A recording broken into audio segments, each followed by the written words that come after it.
ನಮಸ್ಕಾರ ನನ್ನ ಹಿತೈಷಿಗಳಿಗೆ. ನಾನು ಚೆನ್ನಾಗಿದ್ದೀನಿ, ನೀವೆಲ್ಲ ಚೆನ್ನಾಗಿದ್ದೀರಾ ಅಂತ ತಿಳ್ಕೊಂಡಿದ್ದೀನಿ. ದೀಪ ಗೊತ್ತಲ್ವಾ, ದೀಪ ಮೈಸೂರು ಬ್ಲಾಗು. ವಿಶೇಷವಾಗಿ ಏನು ಹೇಳ್ಬೇಕಾಗಿಲ್ಲ. ಮಾಂತೇಶು ನನ್ನ ಅಳಿಯ, ದೀಪ ನನ್ನ ಮಗಳು. ಇವತ್ತು ಅವ್ರದ್ದು ವೆಡ್ಡಿಂಗ್ ಆನಿವರ್ಸರಿ. 9 ವರ್ಷ ತುಂಬಿ 10 ವರ್ಷಕ್ಕೆ ಬೀಳ್ತಾ ಇದೆ. ನಿಮ್ಮೆಲ್ಲರೂ ಆಶೀರ್ವಾದ ಇವ್ರ ಮೇಲೆ ಇರ್ಲಿ, ಹೀಗೆ ಖುಷಿಯಾಗಿ ನಗ್ನಗ್ತಾ ಇರ್ಲಿ ಅಂತ ಕೇಳ್ಕೊಂಡು ಅವ್ರ ತಮ್ಮ ಬಂದಿದ್ದಾರೆ ಊರಿಂದ. ಅವ್ರನ್ನೂ ತೋರಿಸ್ಬಿಡ್ತೀನಿ, ಆಮೇಲೆ ಅಳ್ತಾರೆ ಅವರು, ನಾವು ತೋರಿಸಿಲ್ಲ ನಮ್ಮನ್ನ ಅಂತ ಹೇಳ್ಬಿಟ್ಟು. ಅವರು ಅವ್ರ ಚಿಕ್ಕಪ್ಪನ ಮಗ, ಅವರು ಸ್ವಂತ ತಮ್ಮ. ಇವಾಗ ಕೇಕ್ ತಗೊಂಡು ಬಂದಿದ್ದಾರೆ, ಕಟ್ ಮಾಡೋಣ. ಮುಂಚೆನೆ ಗೊತ್ತಿದ್ರೆ ಎಲ್ರೂ ಕರಿತಾ ಇದ್ವು, ನಮಗೆ ಗೊತ್ತಿಲ್ಲ. ನಾನು ಏನೋ ಒಂದು ಕೆಲ್ಸದ ಮೇಲೆ ಬಂದೆ, ಇದಕ್ಕಂತ ಬರಲಿಲ್ಲ. ತಕ್ಷಣ ಅವ್ರ ತಮ್ಮ ಊರಿಂದ ಬಂದು ಕೇಕ್ ತಗೊಂಡು ಬಂದಿದ್ದಾರೆ. ಇವಾಗ ಕಟ್ ಮಾಡಿ ಮಕ್ಕಳ.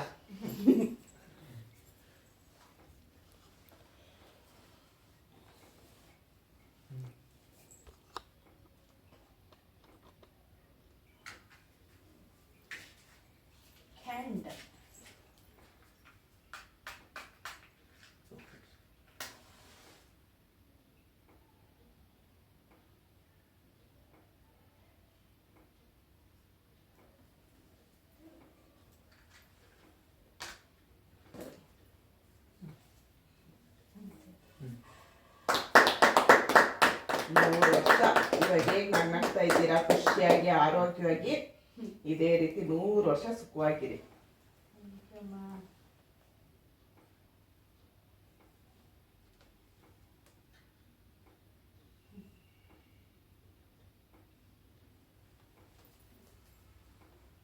ಸ್ವೀಟ್ ಎಷ್ಟು ಕೊಟ್ಟರು ತಿಂತಾರಲ್ಲ ಅಲ್ವಾ ಬಂದೇಶ್?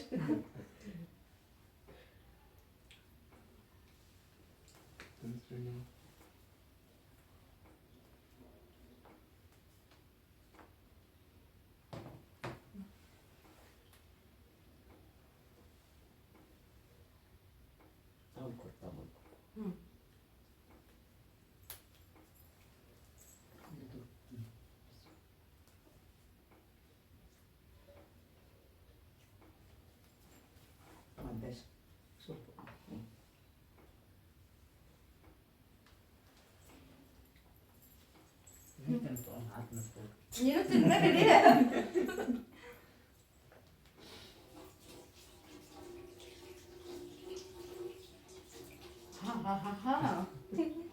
ಸ್ವೀಟ್ ನಡೆಯುತ್ತೆ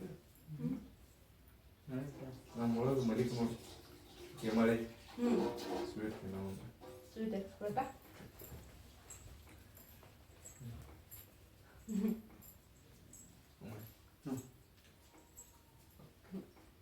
ಥ್ಯಾಂಕ್ ಯು. ನೋಡಿ, ಮಕ್ಕಳೆಲ್ಲ ಸ್ಕೂಲ್ಗೆ ಹೋದ್ಮೇಲೆ ನಾವು ಕೇಕ್ ಕಟ್ ಮಾಡ್ಕೊಂಡು ತಿಂತಿರೋದು, ಮಕ್ಕಳನ್ನ ಬಿಟ್ಬಿಟ್ಟು. ಪ್ಲಾನ್ ಎಲ್ಲ ಫ್ಲಾಪ್ ಆಯಿತು. ನೋಡಿ, ನಿಮ್ಮೆಲ್ಲರೂ ಆಶೀರ್ವಾದ ಈ ಜೋಡಿಗಳ ಮೇಲಿರಲಿ. ಇದೊಂದು ಸಣ್ಣ ವಿಡಿಯೋ. ದಯವಿಟ್ಟು ಒಳ್ಳೆ ರೀತಿಲಿ ಕಮೆಂಟ್ ಮಾಡಿ, ಅವ್ರಿಗೆ ಆಶೀರ್ವಾದ ಮಾಡಿ ಅಂತ ಕೇಳ್ಕೊಳ್ತೀನಿ. ಮತ್ತೆ ಥ್ಯಾಂಕ್ ಯು ಅಮ್ಮ, ಥ್ಯಾಂಕ್ ಯು ಎಲ್ರಿಗೂ. ದೀಪ ಮೈಸೂರು ಬ್ಲಾಗ್ಸ್ ಅಂತ ಅವಳ ಚಾನಲ್ದು ಲಿಂಕ್ ನಾನು ಹಾಕ್ತಾನೆ ಇರ್ತೀನಿ ಕಮ್ಯುನಿಟಿ ಪೋಸ್ಟಲ್ಲಿ. ದೀಪ ಮೈಸೂರು ಬ್ಲಾಗ್ ಅಂತ ಹೇಳಿದ್ರೆ ಇವಳ ಚಾನಲ್ ಬರುತ್ತೆ. ದಯವಿಟ್ಟು ಇವಳ ಚಾನಲ್ಗೆ ಸಪೋರ್ಟ್ ಮಾಡಿ ಅಂತ ಕೇಳಿಕೊಂಡು ಈ ಸಣ್ಣ ಸಣ್ಣ ಸಣ್ಣ ವಿಡಿಯೋನ ಇಲ್ಲಿಗೆ ನಿಲ್ಲಿಸ್ತಾ ಇದ್ದೀನಿ. ಮತ್ತೆ ಮುಂದಿನ ವಿಡಿಯೋದಲ್ಲಿ ಸಿಗ್ತೀನಿ. ಜೈ ಶ್ರೀರಾಮ್. ಧನ್ಯವಾದಗಳು. ಜೈ ಶ್ರೀರಾಮ್.